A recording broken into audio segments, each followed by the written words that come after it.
Hello and welcome. My name is Goob, and today I'm going to be talking a little bit about some creepy encounters. All these stories come from Reddit and presumably are all true. I'm going to be reading them off and then giving some of my takes on them, and maybe spark a discussion in the comments below. Without further ado, let's get into our first story from r/creepy encounters. And to start off, the title of our first article is I Think My Mom's Friend is a Serial Killer or Serial Offender. I'll preface this by saying I was raised by a killer. My grandfather and grandmother raised me, and when I was 17, my grandfather stalked, kidnapped, and murdered my grandmother because she wanted a divorce. I also married my ex-husband at 22, later to find out that his dad was a prolific PDF file, raping his sisters as young as 6 years old. Both are in prison for life. But these are men I was extremely close to. For a while, I was almost attracted to danger, and the warning signs were easily ignored and considered normal until I started listening to my intuition, and now I can spot these predatory types of people. They know I recognize them. It's like an unspoken thing, like when you are at a party and you notice someone else see something funny but don't know each other well enough to say it out loud. So you just look at each other and kind of laugh telepathically. It's only happened twice, as I don't really go out like that. And to be frank, there aren't that many people like this out there. And if they are out there, I'm not adept enough at pointing them all out. But I could tell almost immediately with this man. My mom's friend is a truck driver. My mom has been taking my daughter to play with his daughter on little play dates. They met at a quote-unquote church group.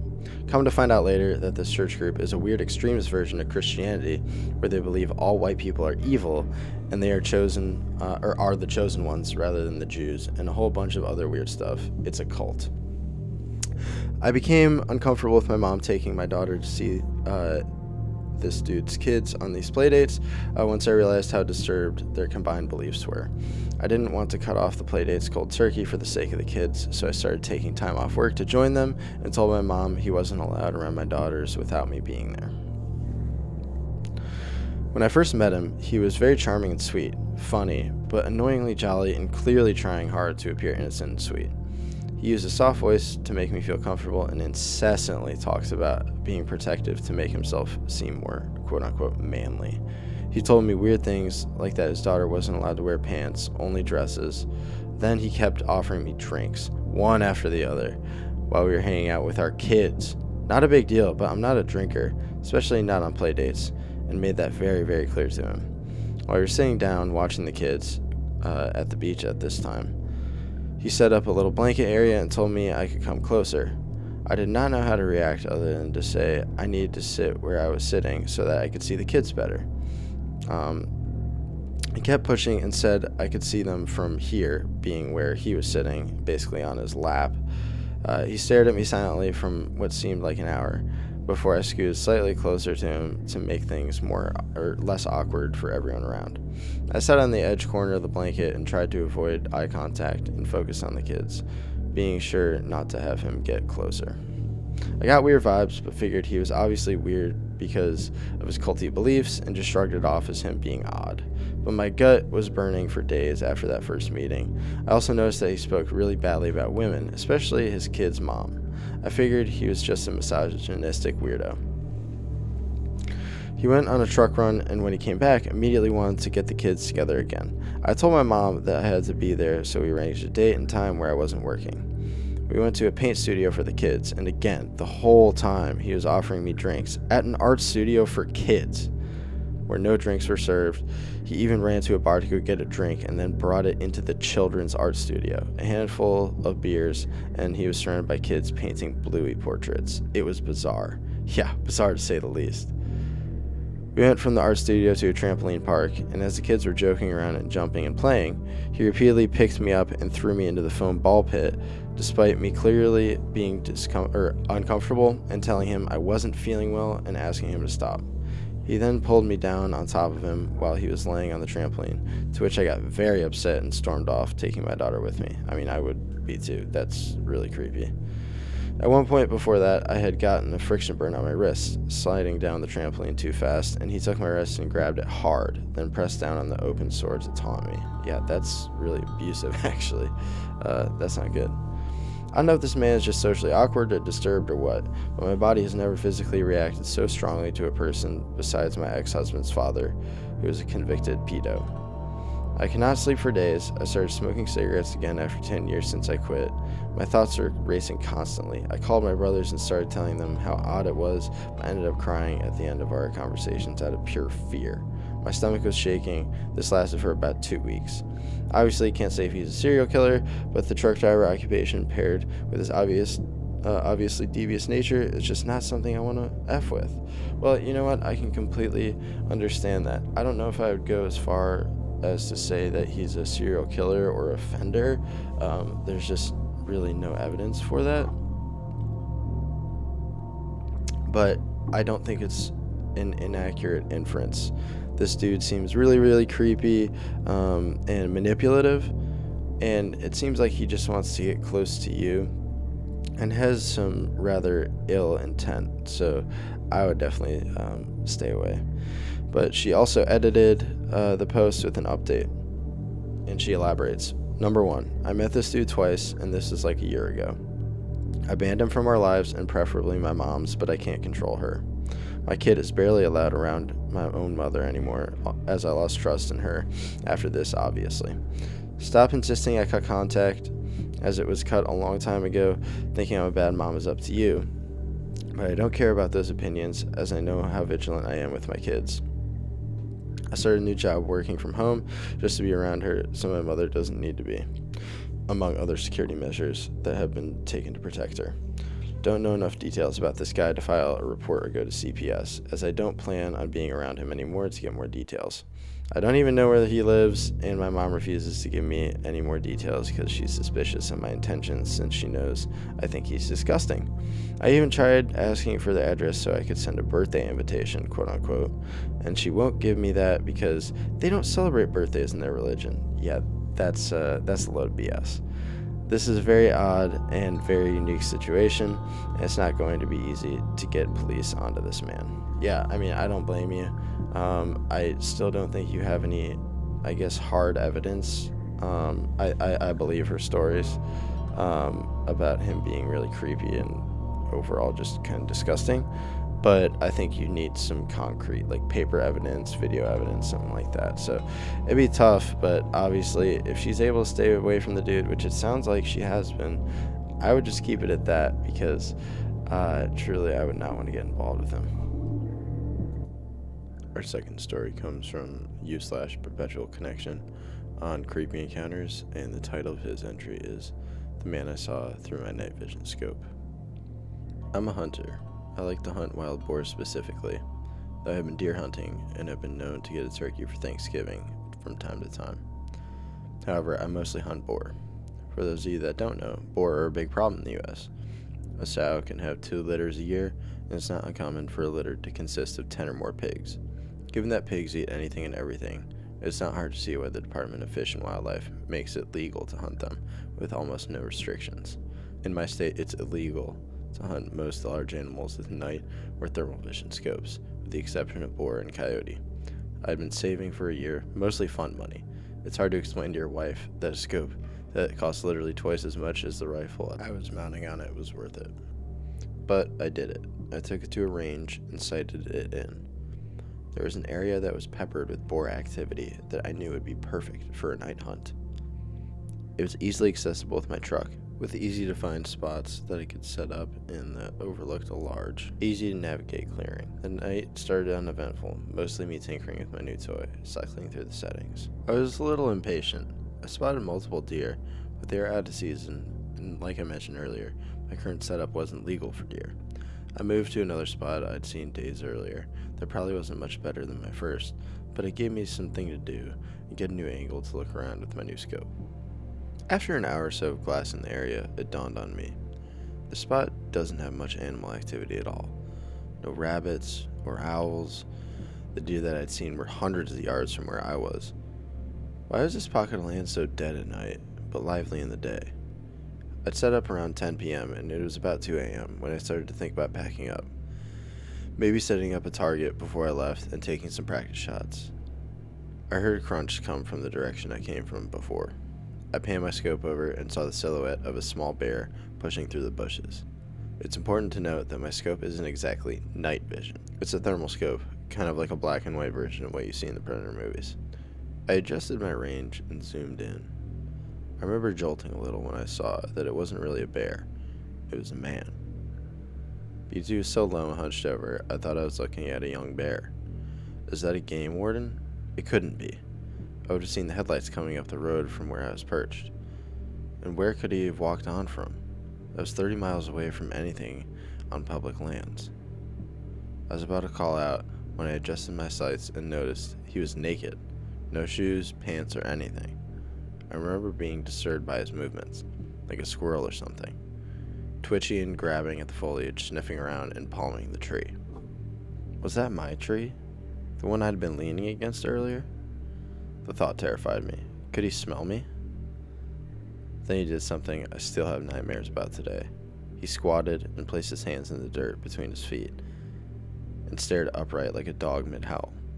And I heard it, a voice coming from that direction, a very compelling female voice. Help, I'm lost. There was a long pause, but neither of us moved a muscle. The center of my sights was trained at the dirt in front of his feet. I couldn't bring myself to aim directly at another person. It went against everything I'd been taught about firearms. Were they lost? Was this some guy that had gone crazy out here? Why was his voice so feminine? Help, please, I can't walk, the voice called out. That's when I called BS. Not only could he walk, when I first saw him, he was traversing the land with ease for a naked person. So good, I mistook him for a bear. That's a trap. This guy is trying to lure me to him with a damsel in distress routine. Luckily, the lack of activity before had caused me to pack up most of my gear. I think I may have left behind a hat and a sitting pad, but I didn't give anything about that in that moment. I took my eyes off him for a moment to get my pack on. I buckled my chest strap and scrambled for my rifle. To my horror, he was in the same position, but his face was staring in my direction, and I swear I saw a smile. The thermal scope has an effect that makes animals' eyes appear white. How the hell had he heard me get up and put my gear on? He must have easily been 150 yards away. F off, I screamed in his direction. He stood upright, and it hit me how tall and skinny he was. Easily 6 feet, and very lean. He took a couple of long strides in my direction, and I instinctively sent around, sailing above his head into the tree line. He was freaky as hell, but he hadn't really threatened me. What would I tell the cops? I was unwilling and unready to shoot someone. He stopped dead in his tracks and hunched down on all fours. The next one will F you up. Go away, I said. He stayed on all fours, and this time I had my sights trained on the center of him. His eyes were just above the grass like a large cat or something. I was trying to stop my trembling and knew that my voice had cracked a little on that last warning. I was terrified. The standoff probably only lasted a minute or two, maybe less, but it felt like forever. In an instant, he bolted left towards the tree line opposite the road. So much for not being able to walk. I could barely keep him in my scope, he was moving so fast. He disappeared into the brush, and I sent another bullet sailing high in his direction. I racked another round and tried to pocket that mag and swap for a fresh one, but I dropped it and didn't bother looking for it. I wasn't far from my truck, and I wanted to get out of here. I could hear him in the distance, yelling in his weird sound. That could have been a laugh or a cry. I scrambled up the trail and arrived at my truck breathless. I tossed my gear into the cab, but kept the rifle in the passenger seat and sped off. For the longest time, I told that story from the perspective of having spotted some deranged crackhead living off the land like some kind of caveman. I reported it to Fish and Wildlife, but all they did was scold me for hunting at night alone. Never received an update. It wasn't until I told my story at a camping trip that my nephew told me about wendigos, rakes, and skinwalkers. My story scared the piss out of him because the spot we were camping was technically the same forest I'd seen the bastard, just 50 miles east of it. I personally don't believe in skinwalkers, wendigos, and all that stuff.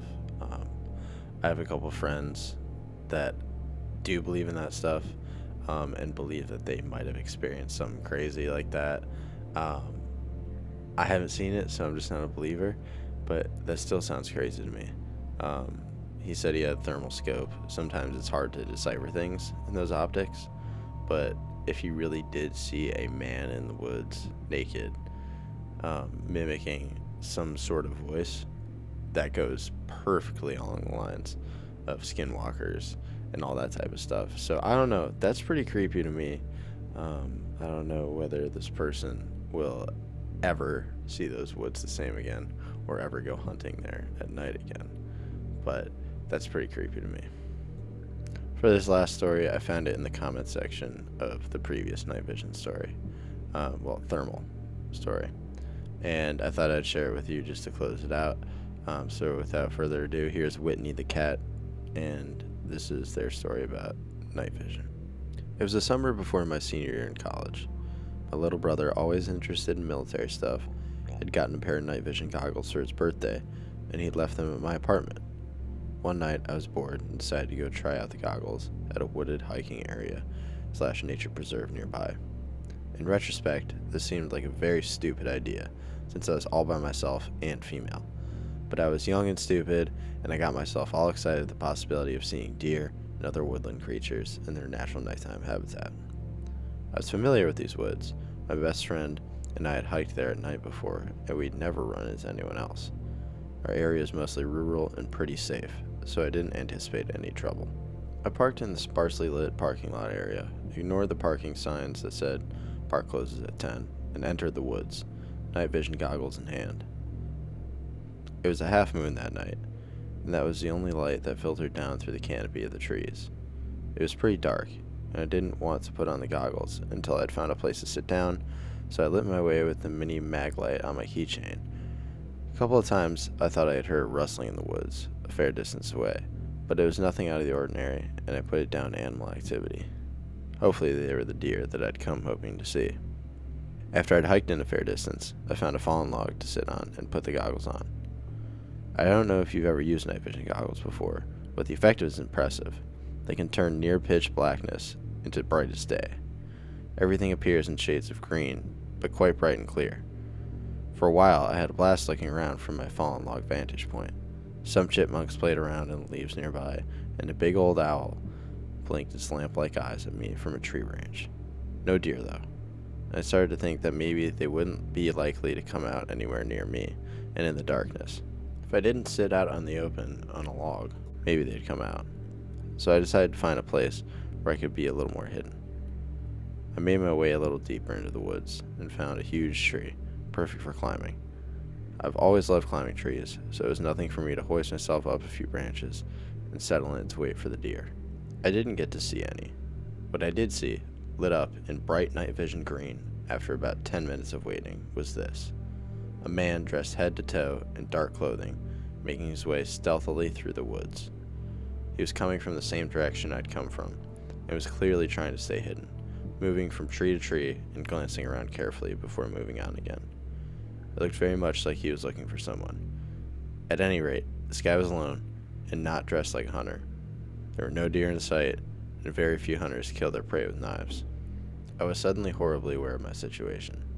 A young woman, alone, weaponless, in the middle of the woods, at night.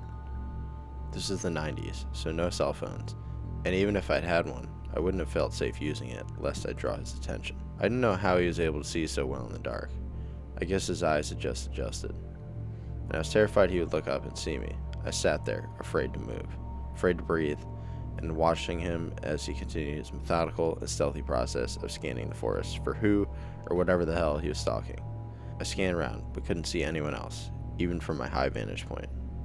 And then the sickening thought struck me, that he might be looking for me. I remembered the rustling noises I'd heard in the woods when I first arrived, and then I thought back further and remembered something else. A white car that had followed too close behind me for most of my drive to the nature preserve. I'd been annoyed and a little freaked out at the time, but when I'd turned into the nature preserve parking area, the white car passed me and driven on its way, and I hadn't thought anything more of it. Now I wondered, horrified, if this was the driver of that car, if he'd circled back and seen my parked car alone in the lot, and if he'd come for me.